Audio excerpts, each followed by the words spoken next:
Sa simple na pasulyap-sulyap, nagpapapansin sa'yo. Umabot sa palitan ng mga mensahe, kilig na kilig ako. Kumusta, kain na, hello, magandang umaga. Ingat ka, pahinga, huwag kang masyadong magpupuyat pa. Naramdaman ng puso na dahan-dahan akong nahuhulog sa'yo.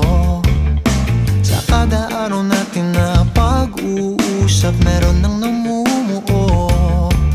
Ngunit di ko na alam